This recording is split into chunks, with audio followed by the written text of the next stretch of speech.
So tell us about TriCaster and its utility for doing live webcasts like you guys are doing today. Well, the TriCaster is basically a live television studio in a box. They retail for around starting at $5,000, and it allows you to mix multiple live cameras, add in graphics, roll in video clips, and even put your talent in a virtual set, and at the same time stream that out to the world, send it to satellite or digital signage. You can mix cameras and then you can also have multiple outputs in different formats, or explain that. Yeah, the name TriCaster comes from the fact that it broadcasts to three things at once. To the web, using Flash Media Encoder, Windows Media 11 or VC1. It also broadcasts out to traditional television, so you could take an SDI feed out to a microwave or an uplink. And then the third is to digital signage. There's an HDMI output on the back, and you can send it out to your projectors or your LED video boards. What are you finding in terms of live broadcasting, which had been more perhaps for industry or sports events? What's happening? Well, the concept with TriCaster is not to take a show that was going to be done with a television truck and move it to TriCaster. We wanted to allow shows that would have never rolled in a truck to be produced. So we're changing the entire cost structure and the entire pricing structure of doing live television.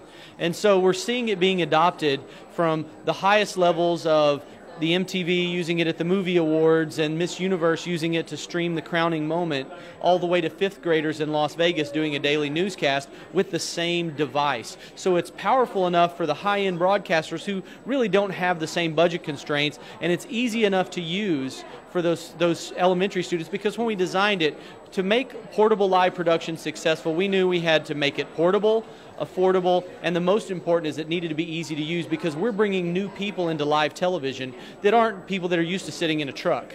What about the issues of connectivity on a live show, and how tough is that? I mean, not to sort of get into the weeds too deeply, but we're here at an industrial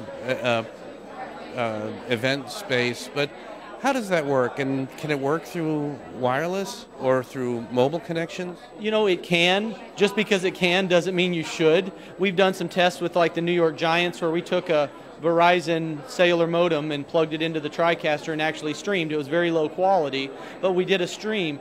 But the great thing about streaming video is you only need a reasonable pipe out of the venue. So if you have a cable modem or DSL and you can do a 300 to 500K upstream, then you're good, because the real work is done by your delivery network. If you're going to stream it through one of the CDNs, they provide that distribution. So really, we did a webcast for GQ magazine, or we worked with GQ, where we went to a bar in the village, set up a TriCaster on a rickety table in the bar, set up 3 cameras, and did a live webcast and just plugged it into the bar's DSL and went out to GQ.com live from a bar in the village. Outstanding. You guys are live streaming this event.